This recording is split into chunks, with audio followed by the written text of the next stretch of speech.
Olá, patriotas, não se assuste com o tamanho do vídeo, hoje eu vou falar bem pouquinho aqui. Vim trazendo para vocês, pessoal, um documentário que eu peguei no canal do Nando Moura. Até agradecer ao Nando Moura por ter cedido esse material lá no canal dele, para que a gente possa estar repassando.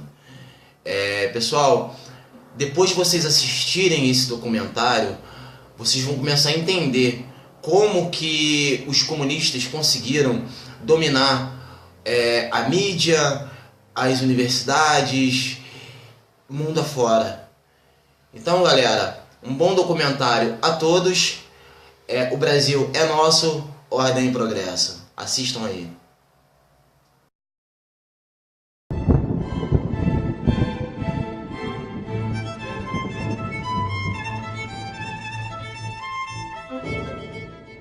E quais foram as ideias que tanto mudaram o mundo no século XX?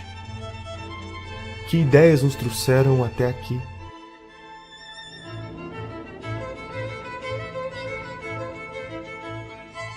No século XVI, Newton, Copérnico e Galileu mudaram o rumo da humanidade. O homem descobre que a Terra não é o centro do universo. E uma vez que a Terra perde o protagonismo perante os astros, a humanidade se pergunta: em que o homem se difere dos demais animais da natureza? Neste cenário, o filósofo alemão Immanuel Kant quer descobrir o pensamento humano da mesma forma que a ciência tem descoberto o mundo nos últimos séculos. Ao escrever o livro Crítica da Razão Prática, Kant afirma que o mundo só é conhecível por meio da ação do homem e jamais do seu pensamento puro. Friedrich Hegel, influenciado pelo pensamento de Kant, propõe que além do homem só poder conhecer o mundo por meio de suas ações, quando cogita agir, cria um simulador dentro de si que testa o resultado das opções que pode tomar. Imagine que um homem está em uma ilha no meio do oceano. Ele não sabe qual é a temperatura da água. Intelectualmente, ele pode imaginar que a água está fria ou está quente, mas só saberá a realidade quando de fato entrar nela. Neste conflito mental de diferentes ideias sobre qual é a temperatura da água, o homem tira conclusões dos riscos e benefícios de entrar ou não no oceano, chegando a uma conclusão que lhe parece a ação ideal. Todo este pensamento dá a base para a teoria chamada dialética histórica, onde o ser humano cria uma tese e em seguida uma antítese, e como consequência deste conflito entre as duas, conclui uma síntese. Segundo Hegel, a história se moveria com esta linearidade da dialética histórica. Hegel teve um aluno chamado Ludwig Feuerbach. Defensor da ideia de que neste processo de dialética histórica, o homem criou Deus, como uma forma de se autoconhecer. Aqui, terminamos de completar toda a base que será utilizada para que um alemão chamado Karl Marx desenvolva o pensamento que mudará o mundo para sempre.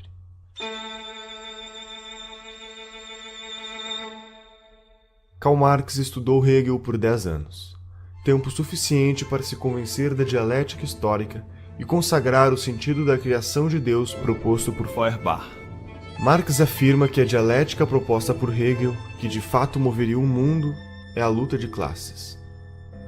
Aristocráticos contra plebeus, senhores feudais contra camponeses, burgueses contra proletários. Portanto, o próximo estágio seria a revolução do proletariado, como síntese da desalienação das massas. O trabalho de Karl Marx alcançou os ouvidos de um senhor chamado Moses Hess, que o apresentou para Friedrich Engels para que juntos publicassem um manifesto comunista, alertando os proletários de que eles deveriam se rebelar e protagonizar uma revolução que iria destruir o que Marx tinha dado o nome de capitalismo, com o objetivo de chegar na utopia do ápice da humanidade. Marx e Engels fundaram diversos movimentos comunistas nacionais e internacionais, que serviam para cooptar operários, formar sindicatos e organizar greves por meio da propagação da consciência revolucionária.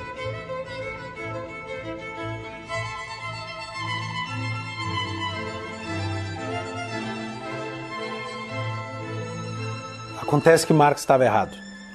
O valor não nasce do trabalho que é colocado. Eu posso passar horas trabalhando para pintar um quadro e eu garanto que esse quadro não vai valer nada quando estiver pronto. O trabalho é um dos elementos, mas quem atribui valor é o ser humano que está comprando algo. As coisas não têm um valor em si, o ser humano atribui valor a elas. Um copo d'água tem um determinado valor em Porto Alegre ou em São Paulo e tem outro valor no deserto do Saara, porque nós atribuímos um valor diferente para as coisas. A teoria do valor trabalho está errada e ela foi desmentida pelos austríacos. Começou na escola austríaca com Karl Menger a demonstração de que essa ideia de valor trabalho é economicamente falsa. E sendo economicamente falsa, todo o resto do marxismo que está sustentado nessa ideia deveria ter caído por terra. E por que é que não caiu por terra? Porque aos marxistas, talvez não a Marx, mas aos marxistas pouco interessa a verdade científica do que disse Marx. Interessa mais a teoria da revolução, que derivou de um erro.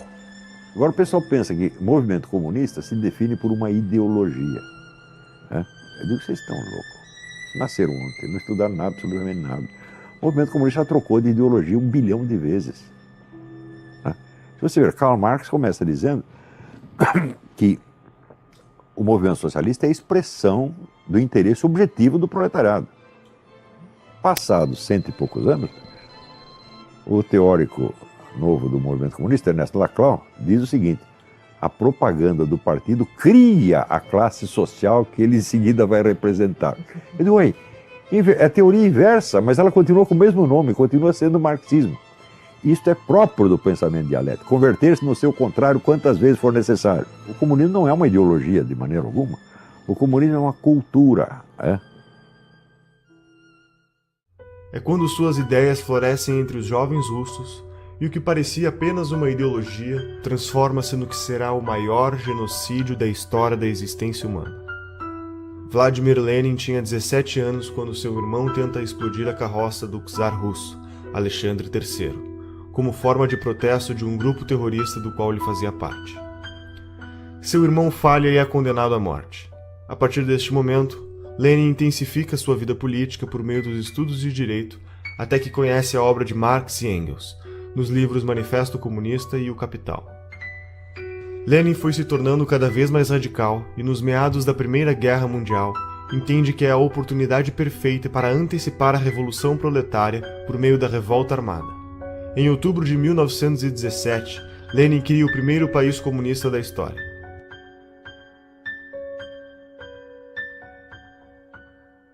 Cinco anos depois, Lenin morre, e aquele que era para ser seu sucessor natural, Leon Trotsky, por defender que o comunismo deveria ser aplicado no mundo inteiro, sofre um golpe de Joseph Stalin, o homem que via ganhando poder dentro do partido, com a ideia de focar seus esforços na Rússia. Stalin só desocupará o governo depois de 30 anos, deixando para trás mais de 20 milhões de pessoas mortas. Essas consequências são fruto da mentalidade revolucionária, que vislumbra uma utopia teórica, e por se tratar de uma ideia sobre um futuro idealizado, não pode ser submetido a nenhum crivo de moralidade ou razão do presente e muito menos do passado. O comunismo sempre renegou a natureza humana, usando teorias supostamente científicas para embasar a busca de um novo homem. O extermínio humano se justificava na busca de uma sociedade apenas de homens evoluídos. A famosa utopia comunista.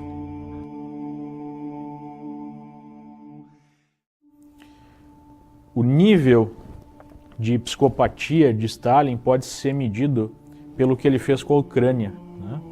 Entre 32 e 33, o país que fazia parte, então, da União Soviética foi cercado.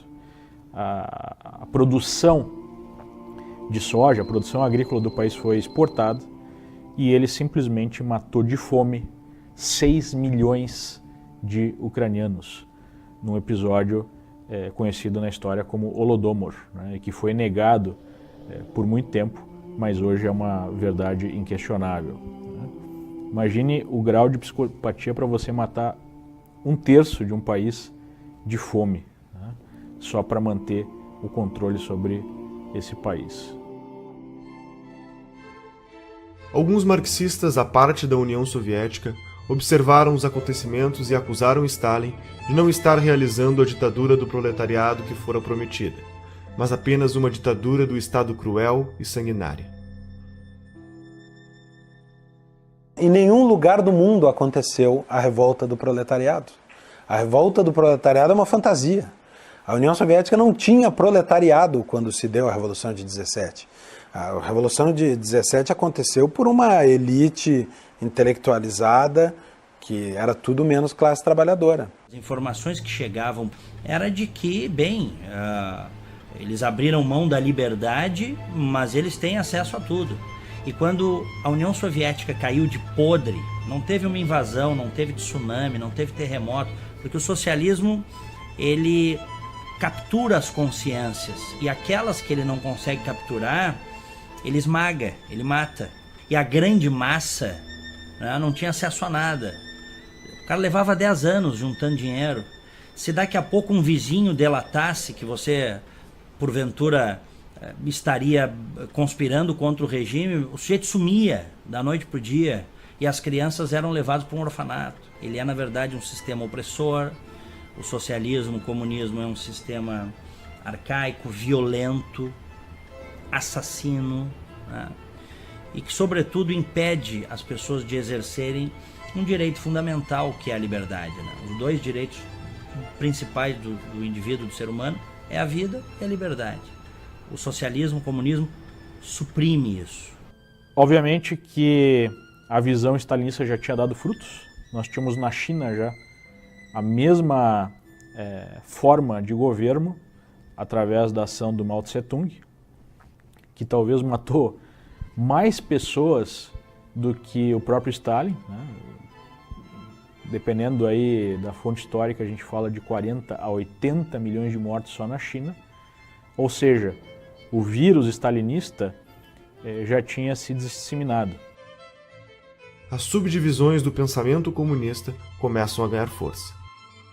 O grande erro de todos os sovietólogos americanos durante 60 anos foi acreditar que o movimento comunista era um braço da União Soviética, quando não é. A União Soviética é um órgão dentro do movimento comunista internacional. E a dissolução da União Soviética automaticamente cria, vamos dizer, uma decomposição que é absorvida pelo corpo do movimento comunista. Revigora o movimento comunista, né? É como você amputar um órgão doente e você fortalece o resto do corpo, né? O movimento comunista nunca dependeu da União Soviética. Ele se alimentou dela enquanto pode. Basicamente, a coisa é essa. A União Soviética foi um órgão do movimento comunista e não o movimento comunista. Por que os caras estudavam assim? É muito simples. Quem estudava isso? Os sovietólogos eram funcionários do governo americano. Eles não eram funcionários de um partido, né? De um movimento internacional, como os comunistas. Então, eles olhavam tudo do ponto de vista do conflito entre Estados. Não é isso? Então, tem o Morgenthau, na época, a teoria do Morgenthau é a seguinte: os agentes fundamentais da política internacional são Estados. Não são. O movimento comunista é muito maior do que um Estado.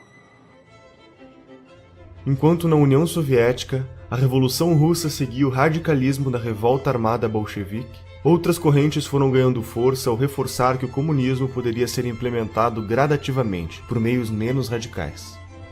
Foi o caso da Sociedade Fabiana, fundada por Hilbert Bland e George Bernard Shaw. Caracterizado pelo pragmatismo, eles acreditavam em um processo progressivo, que chamasse menos a atenção frente aos seus inimigos políticos, atuando por meio de medidas socialistas disfarçadas. O socialismo fabiano percebe imenso valor em realizar reformas sindicais que teriam o objetivo de acostumar os cidadãos a ver o Estado como uma ferramenta para curar todos os seus problemas. A igualdade idealizada se daria pelo governo, defendendo a saúde pública, o ensino gratuito e os princípios da justiça social, medidas que seriam pagas pela taxação progressiva do Estado sobre a sociedade. O crescimento gradual do Estado era inevitável e acabaria centralizando todas as decisões. Enquanto isso, na Alemanha, Karl Kautsky e Eduard Bernstein criam o Partido Socialista Alemão, entendendo que a social-democracia era o melhor meio para o comunismo. A social-democracia aponta a ação política como sendo mais eficiente do que a ação econômica. propondo assim a sobrevivência de um capitalismo debilitado. Como consequência, o Estado seria o agente da suposta transformação e libertação dos trabalhadores submissos a proprietários dos meios de produção, adicionando outras causas ao conceito de liberdade estabelecido na época: a liberdade de não ser discriminado e de não ser vítima de desigualdade econômica ou sociocultural. Enquanto isso, na Itália, um menino que vinha de família pobre e teve sua visão de mundo moldada por suas dificuldades financeiras, tornou-se jornalista e publicou suas teorias políticas em jornais de esquerda, tornando-se um dos líderes do Partido Comunista Italiano. Seu nome era Antonio Gramsci, e com 31 anos de idade, acaba sendo preso e condenado a 20 anos de prisão pela política italiana do regime Mussolini. Na cadeia escreve os 32 cadernos do cárcere. E estas reflexões iriam ecoar no mundo ao descrever como o Estado usa as instituições culturais para conservar o poder. Dentre as várias formas de processo transformador da sociedade em socialismo, a teoria do Gramsci é talvez a que melhor se aplica ao que tem acontecido no mundo e no Brasil.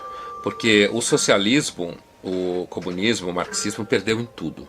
Ele só não perdeu na cultura, né? Na cultura, ele é hegemonicamente vitorioso.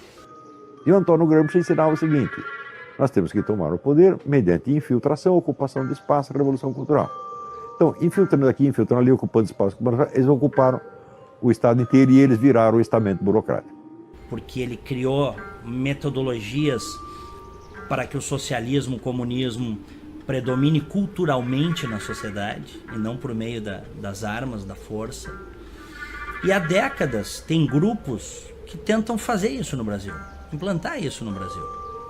Aproveitando que nós historicamente temos uma cultura relativista, isso no Brasil é uma coisa histórica, nós não temos instituições fortes, né, saudáveis. Então, quer dizer, o caldo de cultura, quer dizer, é o caldo, né, perfeito para o surgimento de ideologias totalitárias. E elas vêm vindo. E elas chegaram lá, essa ideologia totalitária chegou no Brasil.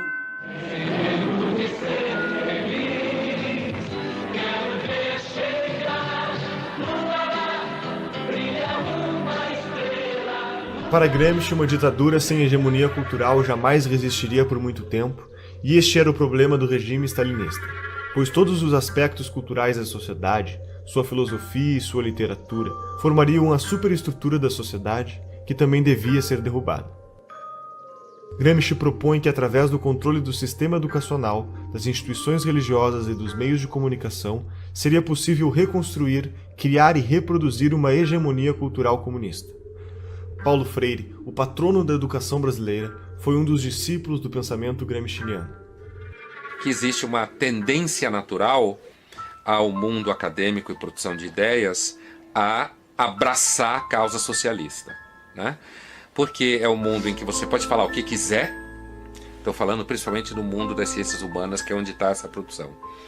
Você pode falar o que quiser, porque não, um aluno de ciências humanas dificilmente vai quebrar uma empresa, porque ele não vai abrir uma empresa. Dificilmente ele vai derrubar um avião, porque ele não vai pilotar avião, certo? Portanto, você pode inventar como o mundo é, inventar como os seres humanos são, propor uma solução que você tem na cabeça, dizer como todo mundo devia agir, porque os alunos vão sair dali, vão beber, vão transar, e se eles forem trabalhar depois, eles vão arrumar emprego como professores, então eles vão poder repetir a mesma história, ou eles vão, na realidade, basicamente gerar gasto em algum órgão do governo.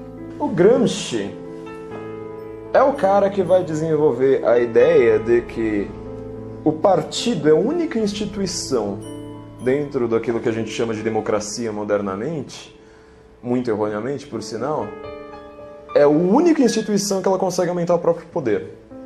O judiciário não consegue, sei lá, você sendo chefe do executivo geralmente você não consegue, você precisa fazer isso tudo de dentro de um partido, você não faz aquilo ali sozinho, você precisa da estrutura partidária para isso.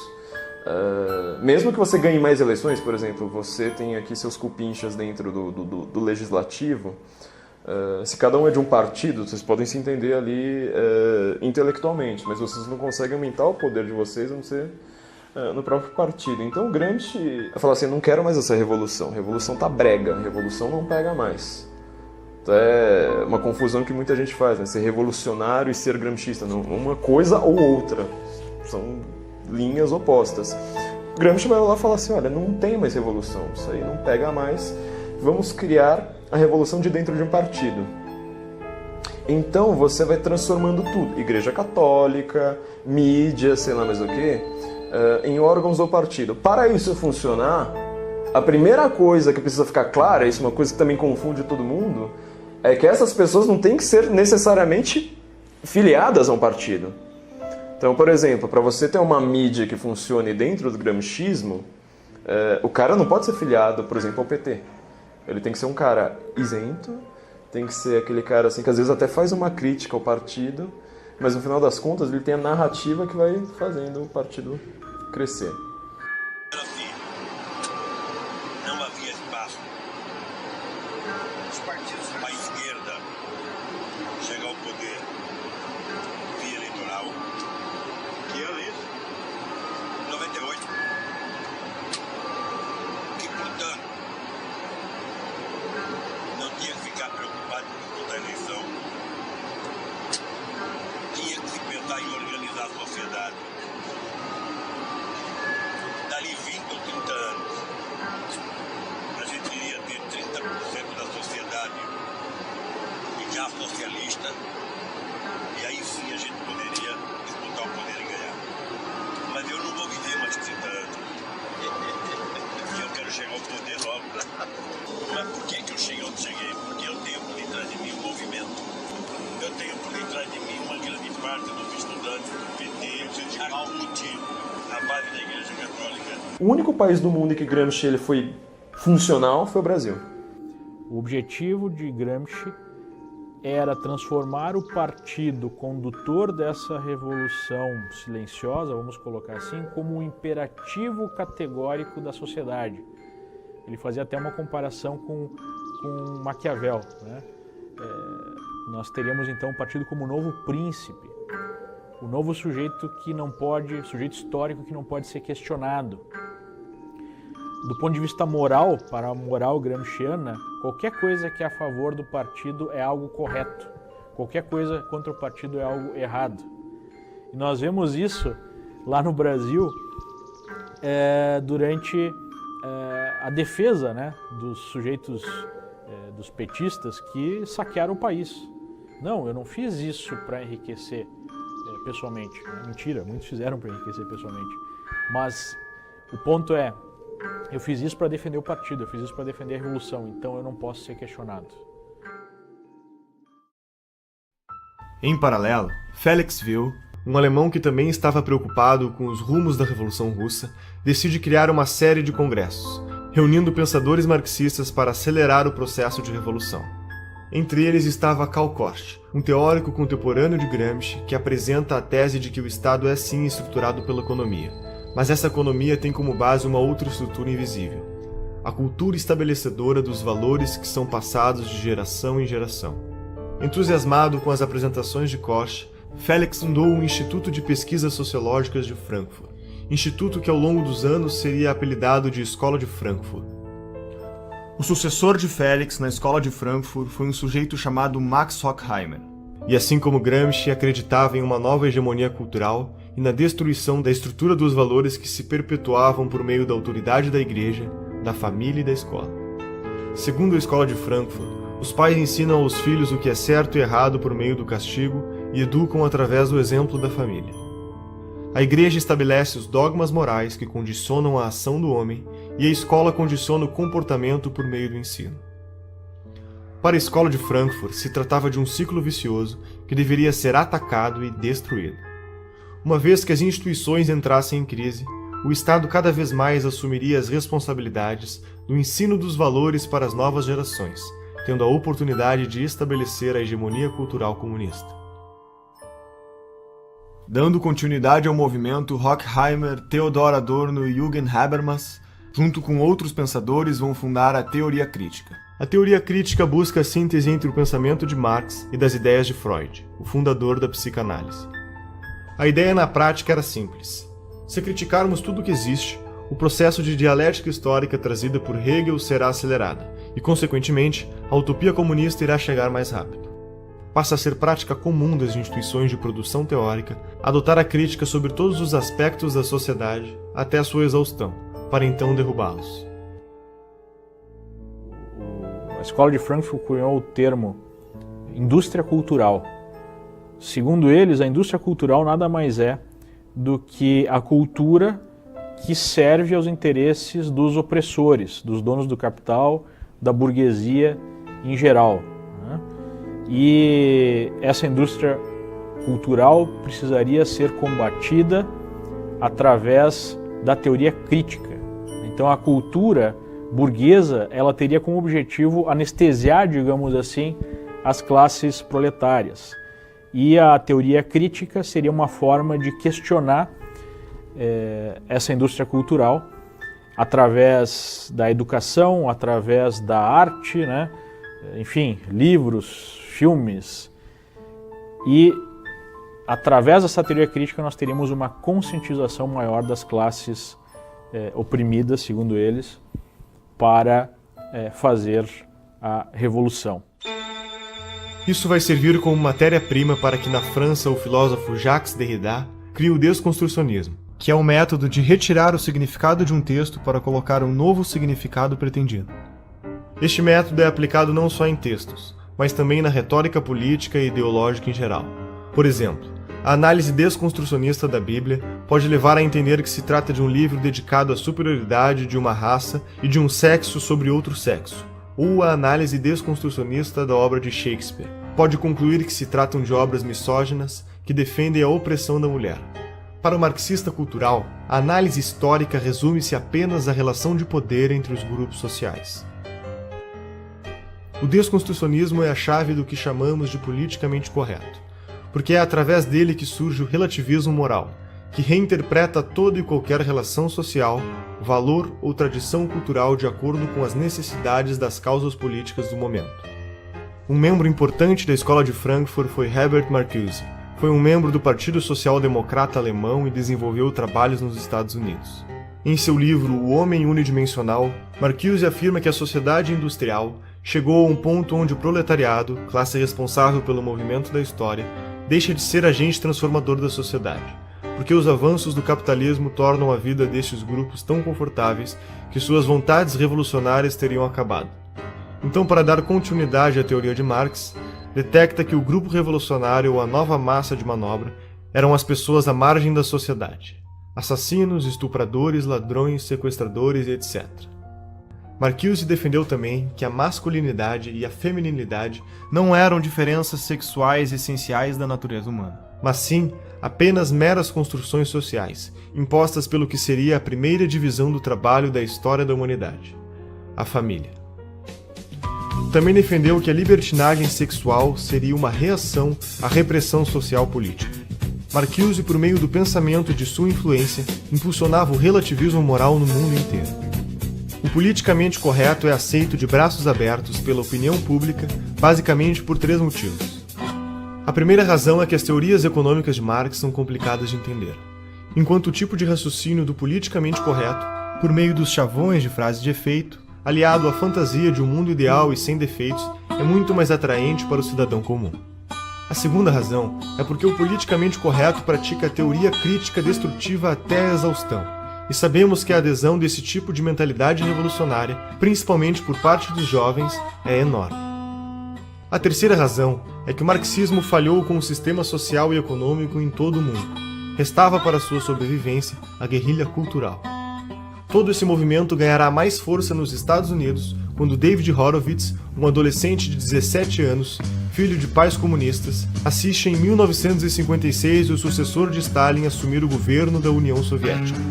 Neste momento começam a aparecer diversas denúncias contra Stalin ao tornar públicos os documentos secretos que comprovam a variedade de crimes cometidos, as traições, os campos de trabalho forçado e o genocídio. O mundo ocidental entra em choque. E neste momento, David Horowitz se desfilia do Partido Comunista e funda, junto a Marcuse e outros pensadores, a New Left. A New Left é um movimento que tinha como objetivo ser a esquerda purificada, muito mais atraente e progressista. suavizando a forma de comunicar suas intenções por meio do desconstrucionismo e reformando sua maneira de agir com base nas origens do marxismo, escondendo todos os genocídios cometidos na busca pela utopia comunista.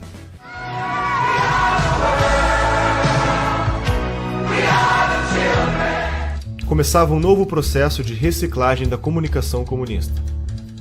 Abraçando a contracultura dos anos 60, o movimento hippie, a libertação das drogas, a libertinagem sexual e o aborto, trabalhando com slogans simples e publicitários, como "Faça amor, não faça guerra". Em 1970, Horowitz é apresentado para o líder do movimento Panteras Negras, Huey Newton, quando começa a arrecadar recursos financeiros para este movimento. David pede para sua amiga Betty Van Pater para se juntar a ela e cuidar das contas bancárias destes fundos. O corpo de Betty é encontrado boiando na Baía de São Francisco. David investiga a morte de Betty e a polícia informalmente aponta o assassino como um dos Panteras Negras. Entretanto, a polícia não prendeu o suspeito. Seus amigos da New Left, que se manifestavam em defesa das mulheres, também o ignoraram. Desconcertado, Horowitz escreve um artigo para o jornal New York Times sobre o caso, e no dia da publicação recebe a notícia de que havia acontecido uma falha e seu artigo não foi impresso. Incapaz de explicar a morte de sua amiga, David entra em uma crise existencial perante a sua ideologia marxista. Horowitz foi afastado da New Left por seus companheiros, que consideraram traição o fato do mesmo sugerir que o assassinato havia sido realizado por um membro dos Panteras Negras.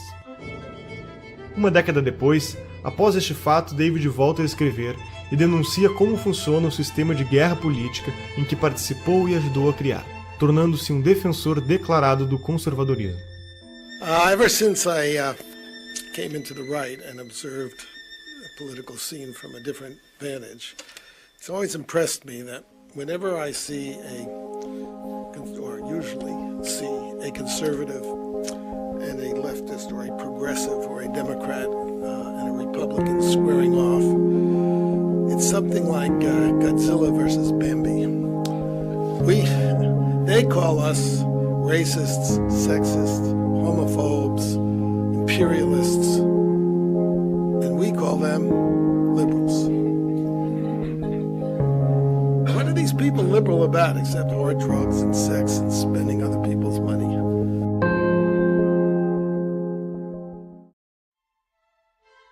Em meados dos anos 80, Saul Alinsky pega os princípios da guerra política escritos por Horowitz e faz uma série de sofisticações metodológicas na estratégia comunista. Na década de 30, Alinsky foi apresentado para Al Capone durante a Lei Seca. Este se aproxima de Frank Nietzsche, que ensina para o Alinsky como funciona a máfia, aprendendo a importância vital de ser discreto e agir nos bastidores. Como consequência, Saul entende que para destruir o sistema é preciso agir silenciosamente, gradativamente e por dentro do próprio sistema. I'm saying that people do not get power except when they take it, or when they're strong enough so that the other side gives it up. Em seu livro Regras para Radicais, faz uma dedicatória para Lúcifer, lhe dando crédito como o primeiro revolucionário da história. As 3 premissas básicas de sua teoria são: a primeira regra é a desinformação. Na estratégia política, não se pode contar ao povo os objetivos finais, pois esses podem se assustar e não apoiar a causa. É preciso que se conte apenas o necessário para ser ajudado. A segunda regra é o niilismo político. Tudo vale para que aconteça a revolução. Não existem valores nem regras, e a corrupção faz parte do objetivo. Roubar para o partido é a obrigação número 1 do comunista, eles nunca vão esquecer isso aí. Todos os partidos comunistas do mundo viveram do roubo, da chantagem, da corrupção. Todos.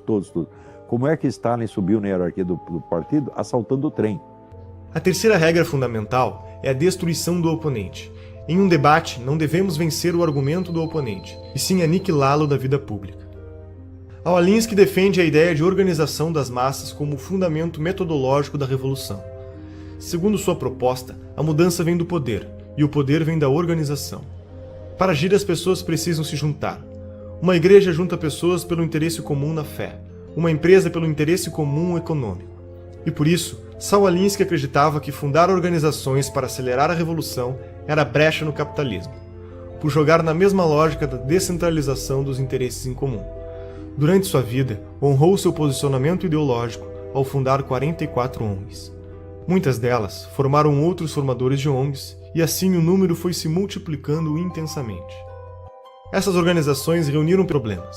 Entretanto, Alinsky dizia: o problema nunca era o problema era sempre a revolução. Quanto mais seccionadas forem as ONGs, melhor será, pois ninguém irá se opor a causas tão específicas e que querem a melhoria da sociedade.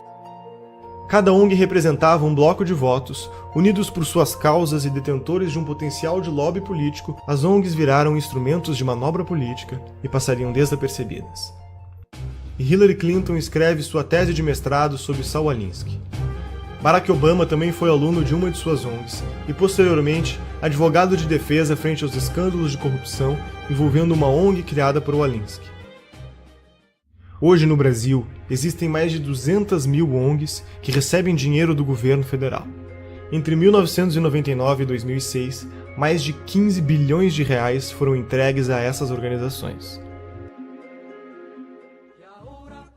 Em 1959, quando Fidel Castro anunciou para o mundo que sua revolução era comunista e passou a ser apoiado por Moscou e a União Soviética, criou um programa de financiamento de grupos de guerrilha na América Latina. Este ativismo da Revolução Comunista encontrou forte eco no Brasil, levando à formação de diversos grupos de orientação comunista, que culminou com a tomada do poder pelos militares em 64. A partir daí, a esquerda passa a ter como principal objetivo a derrubada do regime militar. Além das mudanças educacionais que estavam em curso no Brasil, decorrentes do programa da Pedagogia do Oprimido, que foi implementado pelo patrono da educação brasileira, Paulo Freire, nos anos 70 surge o caloroso debate universitário a respeito do futuro do comunismo no Brasil. Neste debate, os social-democratas fabianos concluem que os mortos na revolta armada servirão de mártir para endossar a Revolução Cultural. O movimento foi facilitado pelos próprios militares, que consideravam mais importante combater a esquerda armada, enquanto davam espaço à esquerda cultural. Então, quer dizer, o governo militar não entendia nada do que estava se passando. O que os comunistas estavam fazendo, eles estavam perseguindo os comunistas lá no meio do mato e os comunistas tomando as escolas. Você vê, dois sinais de estupidez do governo militar. Primeiro, criou a sindicalização obrigatória dos jornalistas. Quem fez a campanha sindical? O Partido Comunista. Como é que eu sei? Eu estava lá e eu ajudei. Então o partido sindicalizou todo mundo e já fichou todo mundo. Então, ao fim da campanha de sindicalização, o partido tinha, quer dizer, o cadastro total dos jornalistas do país, sabendo quais poderiam ser colaboradores, quais não, etc, etc. Nos anos seguintes, em todos os sindicatos de jornalistas do país, quem mandava? O Partido Comunista. Frequentemente apresentando duas chapas. Temos eleição, campanha eleitoral, e as duas chapas eram comunistas. Segundo erro, a tal da educação moral e cívica. Porque eles não queriam fazer um negócio anticomunista, então eles falaram, não vamos falar contra ninguém, nós vamos fazer uma propaganda positiva, o patriotismo. Então lançaram a educação moral e cívica, tornando obrigatória em todas as escolas. Quem ocupou as cátedras de educação moral e cívica? Os comunistas.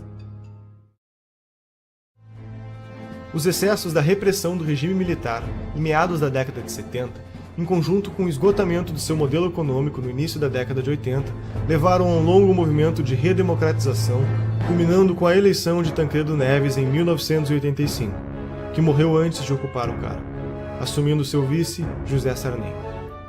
A Constituição de 88 marca a forte influência do socialismo no meio político e cultural brasileiro. Os militares realmente decidiram ceder tudo, eles não sabiam mais o que fazer. Nem dava para saber. Depois de você ficar no poder 20 anos, tendo um Congresso que está lá só para carimbar os seus decretos, ou seja, você matou a política. Segundo, eles mataram toda a liderança direitista, acabaram com a direita ideológica. Por quê? Porque eles tinham a mentalidade tecnocrática, ainda a herança do positivismo.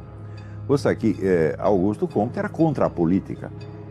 Ele achava que as questões têm que ser resolvidas por técnicos e cientistas, sem, vamos dizer, o debate ideológico. E os milicos acreditavam nisso, porque eram positivistas desde o tempo do Império. Sobrou essa mentalidade positivista na cabeça de pessoas que nem sabem quem é Augusto Comte. Você pega todos esses generais, quantos leram Augusto Comte? Nenhum, mas sobrou. Isso, E com essa mentalidade tecnocrática positivista, eles achavam que tinha que reprimir toda a atividade política e transformaram os políticos em simples office boys. Ora, Enquanto isso, a esquerda estava se organizando, se fortalecendo e entrando num autoexame muito profundo. Os debates que eles tiveram em 64, 65, a respeito dos seus próprios erros históricos, etc., foi uma coisa muito séria. Então, a esquerda estava se organizando e se fortalecendo ideologicamente, culturalmente, estrategicamente, enquanto o governo, os gênios, os golberis, desmantelavam ideologicamente a direita. Então, quando os milicos largaram a rapadura, quem pegou a rapadura? A única força política que existia, que era a esquerda. E veio já com duas caras, como é próprio. Por que você acha que marxista, comunista, estuda dialética? Dialética é a arte de você pensar duas coisas ao mesmo tempo, nunca uma só. Então, quando se cria, por exemplo, o PT e PSDB, já foi com essa ideia. O Lula sintetizou isto há muitos anos atrás, quando ele disse: eu e o José Serra inauguramos uma nova modalidade de política. Qual é a nova modalidade de política? Nós dividimos o território, você governa um pouco, eu governo um pouco, mas é sempre nós. E isso está em vigor até hoje. Quem foi o grande vencedor das últimas eleições? O PT caiu, quem subiu? PSDB. Ou seja, ainda continuamos, a velha divisão do território continua em vigor. Em 1990, na América Latina, o petista e líder sindical Luiz Inácio Lula da Silva e o ditador Fidel Castro fundam o Foro de São Paulo, uma organização que reúne todos os governantes comunistas do continente da América Latina. Com mais de uma centena de partidos e várias organizações criminosas ligadas ao narcotráfico, como as Farc e o MIR chileno, no decorrer de suas reuniões feitas ao longo de 26 anos de existência, estratégias e planos de ação para expandir a revolução. O Foro de São Paulo é a organização que articula a estratégia internacional socialista. Em 1994, o Partido Social Democrata Brasileiro elege Fernando Henrique Cardoso como presidente, que começará um amplo programa de incentivo às políticas estatais. O processo fabiano se deu com sucesso ao longo dos 8 anos do governo FHC que precederam a era lulopetista e o governo Dilma. O Brasil estava a caminho da utopia. Estaríamos rumo a uma revolução que nos foi contada aos poucos? Seriam todos os partidos brasileiros ideologicamente idênticos e metodologicamente diferentes? Você reconhece este Brasil?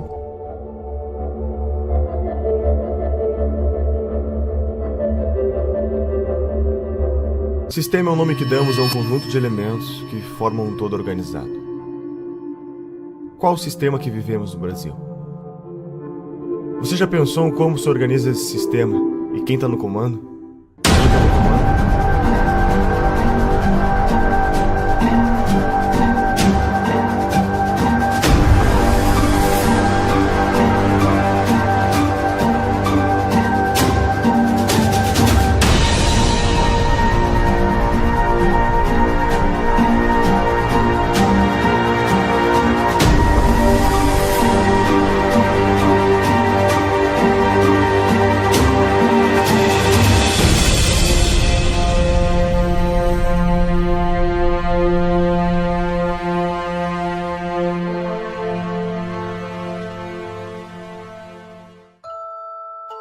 Será que o que vivemos hoje é apenas uma grande farsa, onde a cada 4 anos temos que escolher sempre entre 2 lados da mesma moeda? Estaria todo o sistema político infectado com o mesmo vírus? A história da nova democracia brasileira se confunde com o crescimento dessas ideologias de esquerda. Pois os mesmos protagonistas que pautavam por esses ideais foram os que fundaram a nossa Constituição de 88, e são hoje os que estão à frente dos grandes partidos políticos no Brasil. Poder é fazer com que você seja obedecido, exercer sua autoridade por meio da influência ou da força. Existem 3 formas de exercer o poder em uma sociedade: o poder político-militar, o poder econômico e o poder intelectual. O que Marx propunha? O que os marxistas? Qual é o sonho dourado do marxista? Não é que não haja dominação, é inverter a classe dominante e a classe dominada. E para isso é preciso tomar o Estado por dentro. Espero que não tenha passado do point of no return, do estado de coisas além do qual é impossível voltar. Quando mais de 50% da população depende, inclusive economicamente, do Estado, quem votará para reduzir o Estado? Quando o Estado alcança um determinado ponto de grandeza, de tamanho, de custo, começa a se tornar inviável trazê-lo de volta a um tamanho razoável. E é por isso a força também da esquerda por um Estado cada vez maior, ainda que isso seja sustentável. Após a morte de Stalin, principalmente nos partidos comunistas em países democráticos, apostaram que a revolução se daria pela tomada dos espaços nos meios de propagação da mensagem, ou seja, pela conquista do poder intelectual. Conforme Gramsci, todos devem ser socialistas sem que se deem conta. Para se conquistar o poder, deve-se primeiramente conquistar as mentes e os corações das pessoas.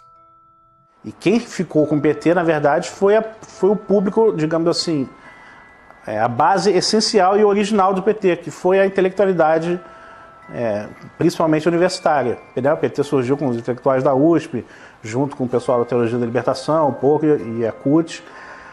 Mas ele, muito mais do que um partido de trabalhadores, ele sempre foi um partido de intelectuais, né? Então ele foi realmente o primeiro, digamos assim, intelectual coletivo, no sentido do Gramsci, a chegar ao poder no Brasil, tendo seguido a receita gramsciana exatamente, quase ipsis literis, né? Então vários fundadores do PT são intelectuais que, inclusive, foram os primeiros tradutores de Gramsci, que introduziram o Gramsci no Brasil. Há uma espécie de hegemonia do pensamento na formação dos nossos professores alfabetizadores. Eu diria que isso começa em meados da década de 80. E essa formação ela está no cerne do desequilíbrio educacional brasileiro. Os professores são formados nas universidades para aprenderem quem é Paulo Freire, quem é Emília Ferreira, quem é Marx, quem é Lenin, mas não tem a percepção do que é metodologia de ensino com evidência científica, como ocorre no mundo inteiro, né? Isso não é por acaso, né? E a tese tanto do Gramsci como os componentes da Escola de Frankfurt e da Guerra de Posição. Então as nossas universidades estão majoritariamente dominadas pelo pensamento de esquerda, e é lá que são formados os professores, é lá que é avalizado o livro escolar que vai para as escolas de todo o país. Introduziram o tal do socioconstrutivismo, que hoje sabe que o socioconstrutivismo não apenas imbeciliza a pessoa, mas cria até lesão cerebral, né? E quem foram os grandes agentes disso? Eu acho que o principal foi a editora Abril, com as revistas Escola, depois a Nova Escola e Sala de Aula, que eram órgãos do socioconstrutivismo. Por aí que entrou Emília Ferreira, Celestino Freinet, toda essa porcariada socioconstrutivista comunista entrou no Brasil através desse, porque era o único órgão que alcançava todos os professores no Brasil, né? Então, alguém culpou eles pelo que aconteceu? Não, eles não têm culpa nenhuma. O que acontece? Quer dizer, nós estamos saindo aí de quase 2 décadas, né? 20 anos de governo esquerdista, né? Mais, né? Se a gente contar o período sob os tucanos e tudo, quer dizer, na verdade dá muito mais tempo aí sobre domínio da esquerda, né? Então o que acontece? Quer dizer, nessas últimas décadas, o maior comprador de livros, né, do mercado editorial, né, quem foi? Foi o governo. Quer dizer, o governo, então, com as compras fenomenais que ele faz todos os anos para distribuir os livros paradidáticos nas escolas, quer dizer, ele se tornou a principal fonte de renda para muitas editoras, né? Agora, tudo tem um preço, né? Quer dizer, para o livro ser escolhido pelo governo, as editoras fazem, né, sugerem de maneira muito persuasiva aos escritores que eles escrevam dentro daquela pauta que é estabelecida pelo MEC. Claro que o MEC oferece uma pauta. Ele diz assim, olha, o livro para ser comprado precisa seguir este critério, e são critérios ideológicos. Você tem o gramscianismo aplicado ao mercado editorial muito semelhante ao mercado jornalístico, os jornais, as revistas. O mesmo tipo de influência, de hegemonia. Você tem no mercado editorial 50 anos, pelo menos, de hegemonia da esquerda no mercado editorial. Isso significa que livros liberais, conservadores, são violentas exceções. Em 2008, a revista Veja publicou uma pesquisa que foi realizada pelo Instituto Census, que comprovou tudo aquilo que a gente já sabia, né? Que, de fato, as escolas, as universidades estão sendo usadas para fins políticos, de propaganda política e partidária. Essa pesquisa do Instituto Census, ela mostrou que 80% dos professores reconhecem que o seu discurso em sala de aula é politicamente engajado. Isso é um número impressionante e que corroborou uma pesquisa feita em 2004 pela Unesco. Então, os dados dessas duas pesquisas são convergentes e mostram que para 78% dos professores brasileiros na educação básica, a principal missão da escola é formar cidadãos. E para apenas 8% é transmitir conhecimento, transmitir as matérias aos estudantes. Essa pesquisa, tanto do Instituto Census como da Unesco, comprovaram essa percepção generalizada que existe de que, efetivamente, as escolas estão sendo usadas para fins de propaganda política, de doutrinação e propaganda política partidária. O professor não pode agir em sala de aula como um militante. Ele é um servidor público, ele é um agente do Estado. Dia 22, a gente integra a paralisação do dia 22 de greve geral. E o Estado, de acordo com a Constituição Federal, o Estado brasileiro, ele é politicamente neutro. A Constituição prevê o princípio da neutralidade política, ideológica e religiosa do Estado. Então não cabe ao professor, no exercício das suas funções, fazer propaganda de partido político, por exemplo.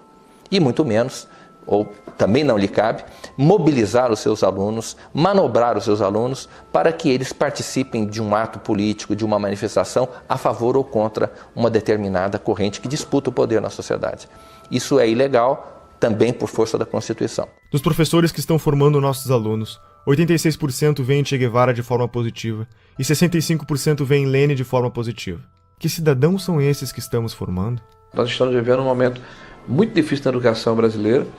Agora, com a Base Nacional Curricular Comum, eu particularmente estou assustado com os documentos que foram publicados pelo MEC. O primeiro documento era um panfleto doutrinário e um atraso pedagógico. O segundo é um panfleto doutrinário e um atraso pedagógico um pouco menor. Me parece que é um bode na sala, né? Se criar dificuldade para se gerar facilidade. O ministro alega que vai filtrar esse processo, que vai submeter ao Conselho Nacional de Educação, mas eu não posso acreditar num conselho que está completamente aparelhado, né, que com raras exceções é formado por ativistas políticos de esquerda. Então a hegemonia política, ela inclusive agride a Constituição brasileira, que fala da pluralidade. O governo do PT é majoritariamente apoiado pela União Nacional dos Estudantes. A UNE é a entidade máxima dos estudantes brasileiros e representa cerca de 6 milhões de universitários. Em 1937, ano que Vargas decreta o Estado Novo, os estudantes fundam a União Nacional dos Estudantes, UNE. Na UNE, o mimeógrafo rodava panfletos fazendo propaganda socialista ao som da Internacional, tocada na vitrola doada pelos americanos. A União Soviética, pátria-mãe do socialismo, era o exemplo a ser seguido. E o comunismo a utopia em corações e mentes jovens pelo mundo afora. Até Carlos Drummond de Andrade fez versos para Stalin. A poesia fugiu dos livros, agora está nos jornais. Saber que resistes. Então, a UNE hoje perdeu credibilidade. A CPI da UNE é uma necessidade. Nós queremos pressionar as autoridades da Câmara nos próximos meses para que ela saia do papel. Ela está aprovada, está lida em plenário, ela tem que acontecer. A investigação principal é saber aonde foi, onde está sendo usado o dinheiro das carteiras estudantis arrecadados no Brasil inteiro. Teve uma indenização, que nós queremos saber onde aplicar esse dinheiro. Indenização pelos mortos na época da ditadura militar que tinham vínculo com a UNE. O que é isso, mano? Foram milhões de reais via governo federal do PT, pagos por uma entidade como a UNE, e as famílias não participam disso, existiram esses casos, não existiram, tem comprovação, Não, fizeram uma indenização milionária. Nós queremos na CPI da UNE saber se esse dinheiro foi usado só para pagar ônibus, manifestantes que vinham aqui fazer protesto, ou seja, o governo aparelhou a UNE, a CUT, o MST com o dinheiro do governo para simular que eles tinham apoio popular para impedir o impeachment, aparelharam esses órgãos para virem aqui para contestar projetos de lei que poderiam investigar ou a criação de CPIs. E pode ter certeza, meu feeling é que uma CPI da UNE põe mais gente na cadeia. O movimento estudantil ele é um movimento autoritário, totalitário, truculento, violento, e ele não... Eu cheguei a escrever isso outro dia numa coluna na Folha. Você encontra mais debate em igreja evangélica do que na universidade. A universidade não tem nenhuma liberdade de debate. Não há nenhuma possibilidade de você levantar qualquer posição contrária ao conjunto de professores que administram aquele espaço, certo? E, assim, há uma piora no sentido de que há mais jovens que chegam com um discurso fechado, identificado com a esquerda, já na universidade. E quando eles chegam na universidade, então, se você estiver falando assim de um curso de humanas, onde tem várias disciplinas de humanas, eu diria que 80% ou 90% do conteúdo dado em sala de aula será de esquerda.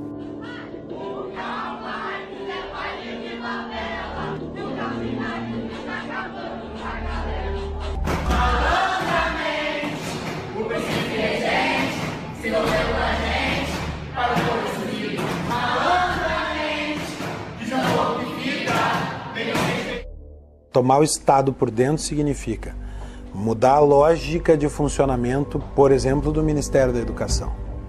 O Ministério da Educação agora deixa de ter a função de servir para Marx a burguesia e passa a ter a função de ser um elemento de revolução, de contribuir para a quebra da dominação da burguesia, da formação do proletário cidadão.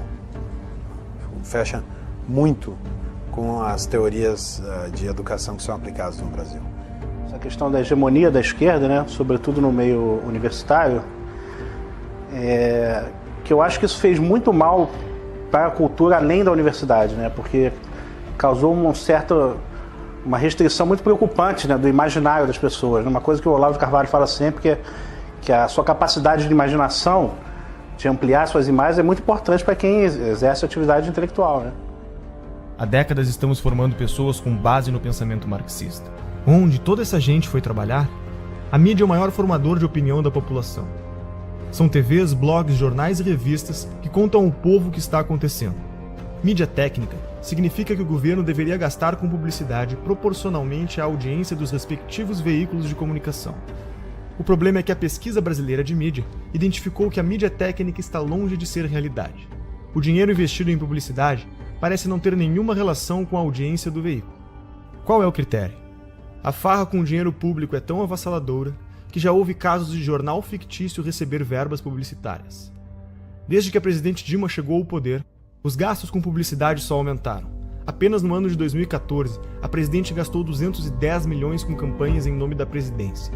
O ex-editor da Isto É Brasília revelou que o banqueiro Daniel Dantas, que acabaria sendo preso em escândalos de corrupção, quando estava com sua imagem em risco, acionou um dos seus contatos na mídia, Leonardo Atushi, jornalista da Isto É, para publicar matérias que defendessem seus interesses na mídia. Em 2011, Leonardo Atushi montou sua própria publicação, o Brasil 247. Duas acusações importantes surgiram contra o 247 na sua trajetória.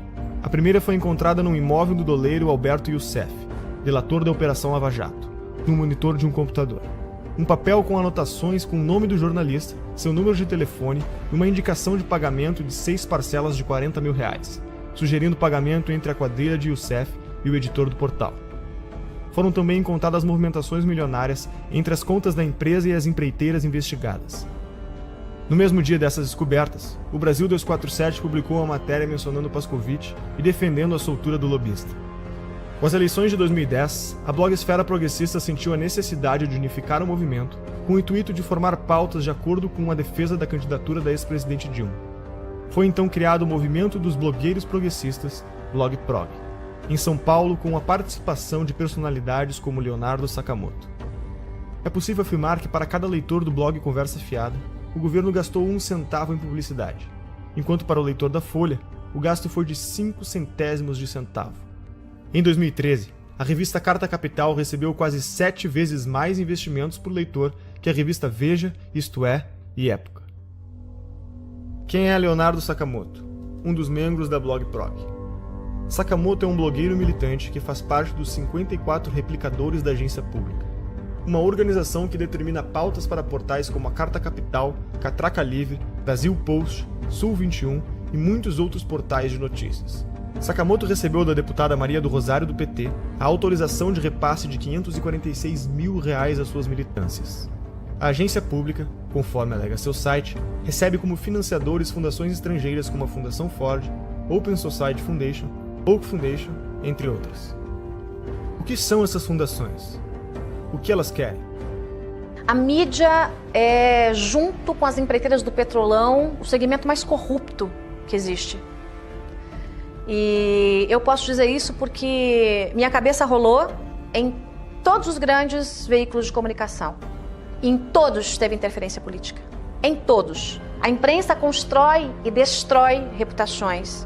E constrói e destrói reputações não como um projeto longo. É conforme o que lhe convém. Quantas vezes nós vimos a imprensa mudar de lado, mas da forma mais descarada. Ela não diz mudei de lado. Ela simplesmente exalta uma figura aqui e depois destrói. Exalta outra figura ali e depois destrói. Me diga qual é a grande imprensa que não recebe dinheiro público, que não recebe dinheiro de governo federal, que não recebe dinheiro de estatal, que não recebe dinheiro de banco público, que não recebe dinheiro de governos estaduais e municipais. E muitas vezes a imprensa faz a política do achaque. Ah, não quer pagar? Então você vai ver. E aí bate, denúncia, bate. Como é que funciona em geral, né?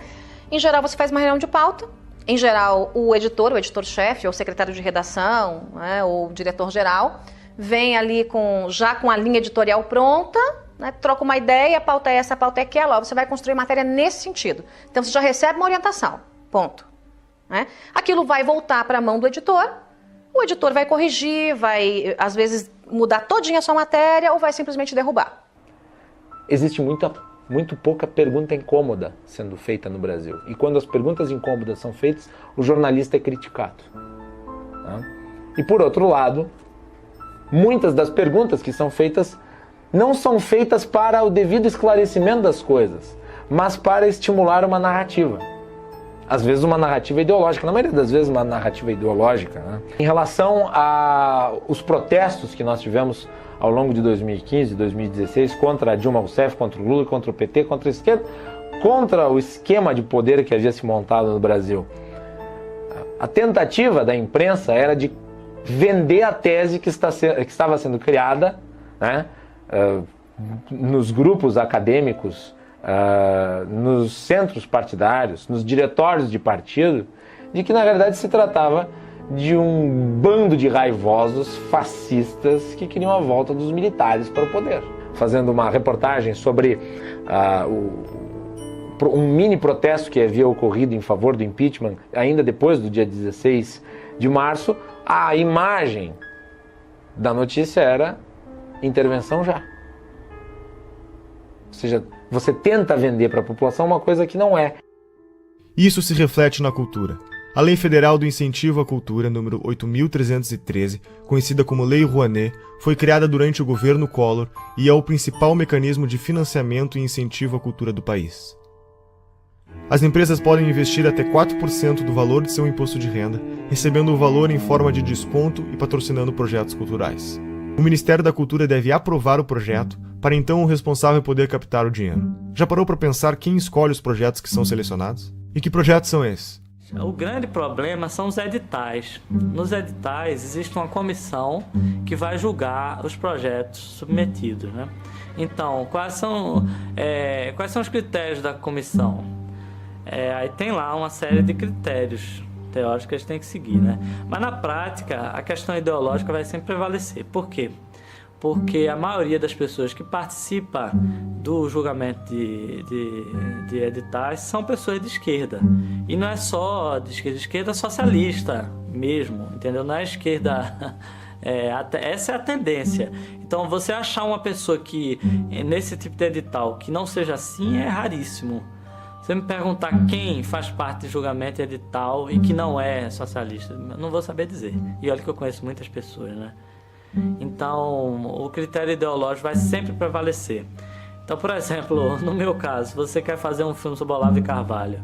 Eu poderia passar 30 anos tentando, submetendo aí, nunca ia passar, jamais, entendeu? A Lei Rouanet se tornou um meio legalizado de desvio de verbas públicas. O incentivo à cultura, cuja proposta inicial era financiar projetos de novos artistas, passou a ser destinada a artistas já consagrados que não precisariam de lei para se manter.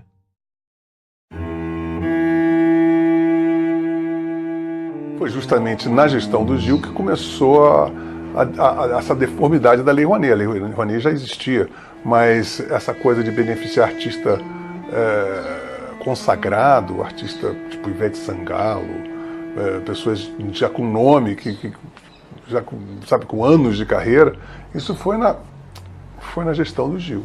Olha, a gente está para abrir aqui a CPI da Lei Rouanet, exatamente para chamar artistas que receberam dinheiro sem precisar da Lei Rouanet. Então, o que fica suspeito, para não dizer comprovado, é que a Lei Rouanet serviu para comprar essa classe artística. Dificilmente você vê um ator se posicionando contra o PT. Regina Duarte começou a bater duro, tomou uma geladeira na Globo. E diversos outros ou nada falam ou apoiam. Por exemplo, Luan Santana recebeu 4,5 milhões da Lei Rouanet. Será que ele precisa mesmo desse incentivo do governo para colocar adiante os seus shows? Será que um ingresso ali, que com certeza não é menos de que R$100 para um show dele, será que o ingresso do show dele já não é suficiente para ele se manter?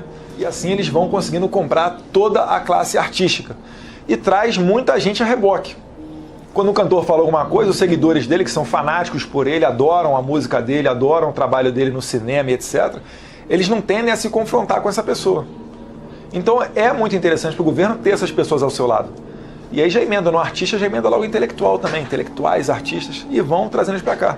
Exemplo notório, Wagner Moura ficava aí no exterior denunciando o golpe. Chega a ser uma infantilidade hoje em dia ficar batendo nessa tecla do golpe. Mas eles ficam a todo momento batendo em cima disso até que vire verdade. Porque eles querem colocar nos livros das escolas que houve um golpe em 2016 contra uma presidente eleita democraticamente. Os sistemas totalitários que nós tivemos no século XX, eles tiveram como principais fontes do ódio era a raça, a classe e agora o apartheid intelectual. Se você não é de esquerda, você é burro. São todos os donos do poder, todos esses, Chico Buarque, Caetano Veloso, Gilberto Gil, todos septuagenários. Todos detiveram esse poder cultural durante esses 50 anos. Não é uma questão apenas de que eles têm um poder político em 13. Isso o empresário tem que entender. Eles foram coronéis do Brasil durante esses 50 anos. A cultura, você tem um cinema novo, você tem a Semana de 22, você tem a Tropicália, você tem todas essas manifestações de cultura de esquerda, cacete.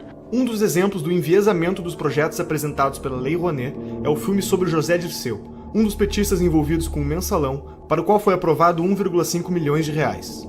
O deputado do PSOL, Jean Willis, também vai virar documentário. Será financiado por 842 mil reais do dinheiro público. O filme do Lula foi financiado em 12 milhões de reais, por empresas que entre elas constavam Camargo Correia, OAS e Odebrecht. Esses são apenas alguns dos exemplos do destino dos mais de 15 bilhões de reais investidos pelo PT através da Lei Rouanet. Na prática, o que vemos é que o dinheiro segue a ideologia. Na 10ª Mostra do Cinema e Direitos Humanos, o conteúdo deveria ser relacionado com um dos seguintes temas: população LGBT, população negra, população em situação de rua, combate à tortura, enfrentamento da homofobia, mulheres, participação política, direitos humanos e outras minorias. A maior parte do dinheiro vem das estatais. A Petrobras gastou mais de 400 milhões de reais na última década para aprovar projetos como o Projeto Pai e Filho, que conta a história de um homem aprisionado e oprimido pelo poder do pai que procura enfrentá-lo para quebrar a hierarquia da família. Já o Projeto Joelma conta a história da inadequação da mulher nascida no corpo de um homem, rompendo aspectos da sexualidade e do gênero. O rapper MC Guimê, que fatura mais de R$300 mil por mês, teve autorização de captar via Lei Rouanet mais de R$500 mil para a produção de um DVD. Lua Santana conseguiu aporte de R$4,1 milhões para cobrir sua turnê e Cláudia Leite aprovou a captação de R$6 milhões para fazer shows no litoral norte do Brasil.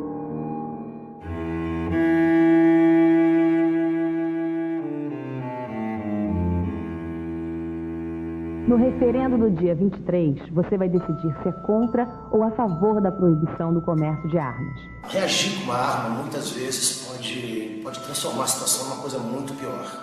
Existe hoje no país mais de 15 milhões de armas na mão de civis. Se bala resolvesse o problema, o Brasil seria um paraíso de segurança, né? Olha, tinha artista que pedia o desarmamento, mas andava de carro blindado e seguranças armados até os dentes. Aí é muito cômodo, né?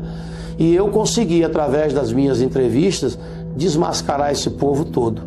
O Ratinho, por exemplo, eu lembro quando eu fui lá debater no programa dele, antes de entrar no programa, eu dei uma volta nas imediações do estúdio e comprovei que o carro dele era blindado.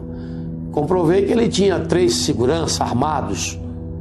Ele não tinha o direito de defender o desarmamento do povo quando ele não precisava disso, né? Outra, a Angélica, para você chegar no condomínio dela, a 300 metros você não conseguia chegar. Segurança totalmente armada. Se você acredita que vestir uma camisa branca com a pombinha da paz vai salvar a sua vida, use.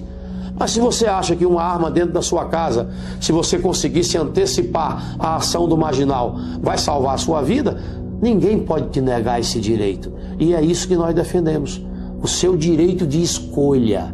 Se você quer, cumprindo os requisitos, você tem direito garantido. Coisa que, infelizmente, o governo do PT retirou isso do povo brasileiro. A violência pode ser usada para o bem ou para o mal. É que nem arma. A esquerda adora falar que a arma mata. A gente está num país que a gente sabe que tem mais arma que habitantes e que a segunda emenda, que é o direito de legítima defesa, é sagrado. Quando a gente vê a discussão de desarmamento, de Obama e companhia, não tem nada perto com o modelo brasileiro. O acesso do bandido às armas já se dá na ilegalidade. Quem segue a regra foi eu. Fui eu que passei por um processo ultra mega burocrático de 5 dias úteis que você precisa esperar de background check aqui nos Estados Unidos. 5 dias úteis. Você vai lá, compra a tua arma, que aliás custa mais ou menos 1/4 do que custa no Brasil, 1/5. A arma no Brasil custa 4, 5 vezes mais caro. Você compra a arma, espera 5 diazinhos e vai lá buscar. Foi o processo burocrático que levou. E não tem nenhum custo de despachante, R$1.000 de licença para cá e para lá, não tem nada disso. Porque é um país que entende um direito básico do indivíduo de legítima defesa. Todos os países aonde surgiram os grandes ditadores, uma das primeiras providências dele foi desarmar o cidadão. Hitler, Mussolini, esse cretino da Venezuela. São medidas adotadas para que eles não tenham resistência da sociedade. Só eles podem ter arma. Os países socialistas tendem a essa centralização, ao domínio com mão de ferro de todos os recursos do país. E isso eu acho muito perigoso, porque se esse controle centralizado cai nas mãos de uma pessoa com um caráter duvidoso, com intenções não lá tão boas, ele domina o país inteiro. Mas se for tudo descentralizado, é difícil que se instale, por exemplo, uma ditadura. Penso que é mais difícil. Inclusive, se a população estiver armada, é mais difícil que um governo imponha uma vontade que não corresponda à vontade do povo, se esse povo tiver condições de reagir. Agora, qual é a primeira coisa que se faz quando se quer dominar um povo? Desarma esse povo. O Instituto Sou da Paz, que trabalha pela redução da violência, acha que menos armas resultam em menos mortes. O que a gente precisa fazer é reduzir essa quantidade imensa que tem de armas circulando nas nossas estações. O Instituto Sou da Paz, que começou fazendo campanhas pelo desarmamento em 1997, receberam $492 mil da Fundação Ford do ano de 2007 a 2011 e $1,58 milhões da Open Society de 2013 a 2014. Que ONGs são essas? o que elas defendem. Lembra de Saul Alinsky? Segundo a CPI das ONGs realizada em 2007, foram apresentadas mais de 13 bilhões de gastos de diferentes esferas do governo. Para sindicatos foram repassados 495.698.000 reais. Segundo a CPI, 81 milhões foram encontrados sem justificativas de gasto. São centenas de milhões de reais todos os anos despejados nos cofres desses sindicatos que não prestam contas ao Tribunal de Contas, não prestam contas à Assembleia, prestam conta a eles mesmos. E tem mais, presidentes que passam 15, 20, 30 anos na presidência de um sindicato desse. É o estilo de Fidel Castro. Né? Eles cobram liberdade, democracia, alternância do poder, mas não praticam, porque eles são cretinos, porque eles são basofiadores, eles são pessoas que dizem, faça o que eu digo, não faça o que eu faço. Nilcea Freire foi a responsável por coordenar as operações da Ford Foundation no Brasil. Foi convidada por Lula para ser ministra da Secretaria de Políticas das Mulheres e também foi reitora da Universidade Estadual do Rio de Janeiro. Foram mais de 2 bilhões de reais investidos em ONGs com posicionamentos de esquerda. O coletivo Leila Diniz tem como definição realizar uma luta antissistêmica contra o capitalismo, o racismo e o patriarcado. Receberam $120 mil da Fundação Ford. Por exemplo, a doutrina de gênero, né, que é uma tese esdrúxula aí, que vem desde a escola de Frankfurt, de uma maneira muito forte, com o movimento feminista, né, de destruição da sociedade atual. Né, isso é uma tese muito bonita, quando eles colocam assim, para dourar a pílula, mas o que está por trás disso é um ovo de serpente, é um cavalo de Troia. Né? Eles querem destruir a família como um processo de transformação da sociedade. E para criar não sei que mostrengo lá na frente. Né? Eu continuei tendo muitos seguidores nas minhas redes e um dos meus contratantes, inclusive, sempre se metia nos meus posts. Tudo que eu queria postar, ele queria que eu postasse coisas que defendessem os gays, ele queria que eu postasse calendários de eventos GLS do Rio de Janeiro, conquistas de movimentos gays que eu tinha que postar, tinha que falar com não sei o quê. Então, assim, eu via que que os GLS não queriam apenas que eu trabalhasse e oferecesse o meu trabalho como eu fazia normalmente. Eles queriam que eu abraçasse uma causa, uma agenda GLS. Uma agenda da qual eu nunca compactuei. A Universidade Livre Feminista, que tem como definição ser um projeto feminista construído de forma coletiva e colaborativa, receberam pelo menos $900 mil da Fundação Ford. A organização Afrografiteiras é um curso de formação em artes urbanas voltado para o protagonismo da mulher afro-brasileira. Receberam pelo menos $100 mil da Fundação Ford. E o Encontro Paranaense de Direitos Humanos é vinculado à organização Terra dos Direitos vinculados ao MST. Receberam mais de $2.500.000 da Fundação Ford. E para onde mais nosso dinheiro vai? O imposto sindical obrigatório é uma exclusividade brasileira. Não existe em nenhum outro país do mundo. Se você trabalha com a carteira assinada, sustenta a CUT. Além disso, as contas da CUT e de outras centrais sindicais são sigilosas. Não existe nenhuma obrigação dos sindicatos darem satisfação sobre como empregam o dinheiro que recebem do imposto sindical. O que essas fundações querem com esse investimento? Quem está por trás desse dinheiro? Um dos principais financiadores é um dos homens mais ricos do mundo, George Soros, formado na London School of Economics, universidade fundada pela Sociedade Fabiana. Soros é conhecido como o homem que quebrou a Inglaterra ao lucrar $1 bilhão em apenas um dia apostando contra a moeda britânica. Já foi presidente do CFR, o mais poderoso think tank americano considerado uma antessala da Casa Branca. Atua em organismos internacionais, foi um dos maiores doadores da campanha de Barack Obama, luta pela libertação das drogas e dá dinheiro para revoltas e revoluções nos 4 cantos do mundo, mudando toda a mentalidade dos jornalistas e estudantes para o politicamente correto. Quais são os objetivos de George Soros? Capitalista não necessariamente seja alguém que defende o capitalismo. O cara só vive no capitalismo. Por exemplo, é como você dizer que, sei lá, Cuba é um país socialista. Não quer dizer que qualquer cubano é um socialista. Vive no socialismo. Mas não quer dizer que ele defenda. Grandes movimentos, como Occupy Wall Street, são financiados por gente como, por exemplo, a Fundação Bilderberg, Fundação Ford, George Soros, que eu comentei num podcast recente no meu site, Porque essas pessoas são o que a gente chama de metacapitalista, ou seja, alguém que funciona como capitalista sem ser, de fato. George Soros é um hiperinvestidor, um cara que entende tudo do mercado. Por isso que até é uma bobagem que muita gente faz, tentar ficar ensinando leis de mercado achando que vai ir contra alguém. Esses caras entendem mais de lei de mercado do que todos os liberais juntos. Eles são o mercado. Agora, ele não acredita naquele negócio, ele quer poder. E eles não pensam de uma maneira individual, ou seja, eles não pensam como indivíduo, tipo, eu quero ter poder para mim. Ele está construindo um projeto de poder ali para, às vezes, daqui a 100, 200 anos. Essas fundações são assim. Rockefeller estão em qual geração? Nem sei mais qual. Eles começaram lá atrás. Vivemos em um capitalismo debilitado, sufocado pelo governo, chamado em inglês de crony capitalism. O governo regula diversos mercados. Agências reguladoras como a Anatel não deixam você ter escolha no mercado de telefonia. E a Ancine define uma cota de conteúdo nacional nos cinemas e nos canais de TV por assinatura. 11 milhões de pessoas trabalham para o governo brasileiro. Eles são pagos com o dinheiro da arrecadação de impostos. Todos esses funcionários têm salários vitalícios e não podem ser demitidos sem justa causa. Os nossos 513 deputados federais podem ter até 25 assessores.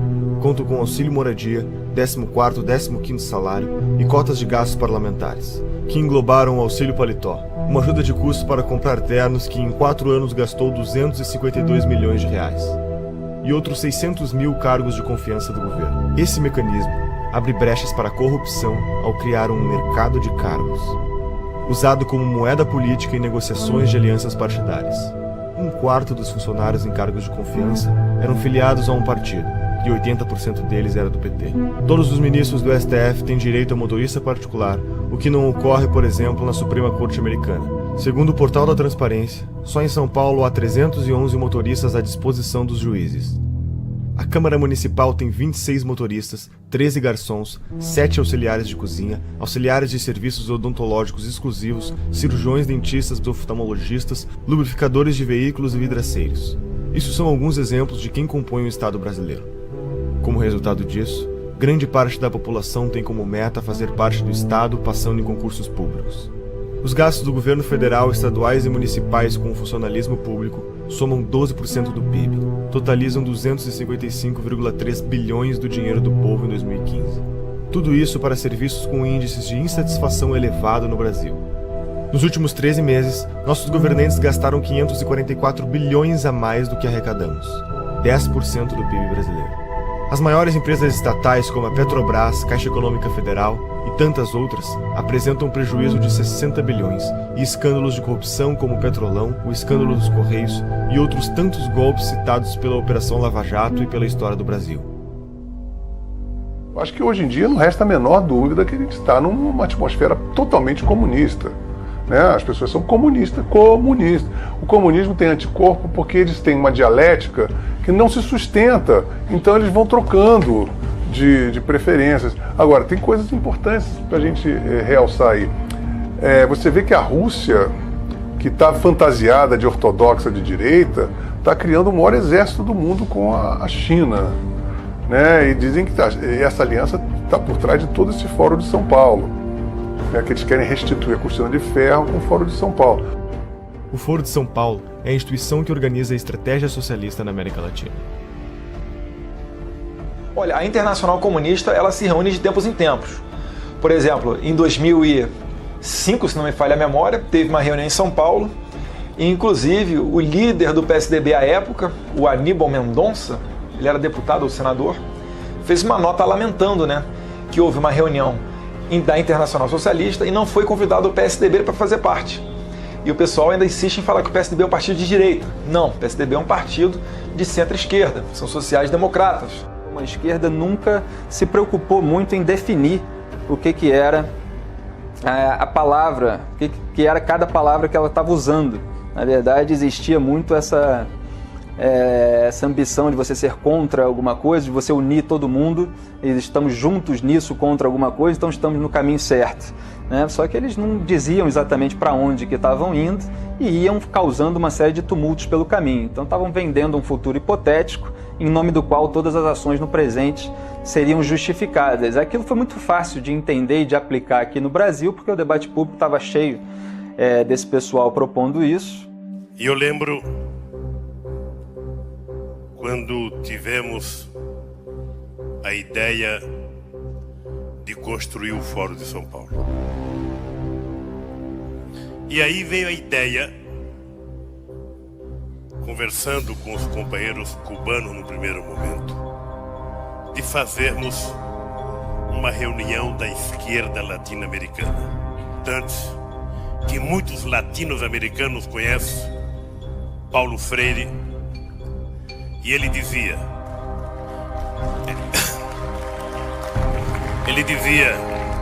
juntar os diferentes para derrotar os antagônicos. E nós, que uma das forças políticas que mais contribuiu para que nós chegássemos a construir o que nós construímos, foram os companheiros do Partido Comunista Cubano, que sempre tiveram paciência e experiência de nos ajudar. Não, fala-se, eu não acredito nisso, mas eu quero colocar isso na entrevista, de uma aliança, de um eixo Chaves, Fidel e Lula. Ô Boris, você sabe que isso é no mínimo uma piada de mau gosto, claro. E eu te aconselho até não repetir isso no vídeo. Violou, 10 anos atrás, você podia prever, por exemplo, uma América Latina assim: Fidel, Chávez, Morales, Bachelet, Correa, quem mais? Todos de esquerda na América do Sul. Você podia prever que isso ia acontecer? Prever não, mas nós já lutávamos por isso e já trabalhávamos por isso, inclusive porque nós criamos o Fórum de São Paulo, que lutava para isso. Depois criamos ainda o Grupo de Marbella, que é o nome da cidade, do hotel onde nós fomos no Chile, que se reuniu. Todos depois foram eleitos presidente da República. Todos foram.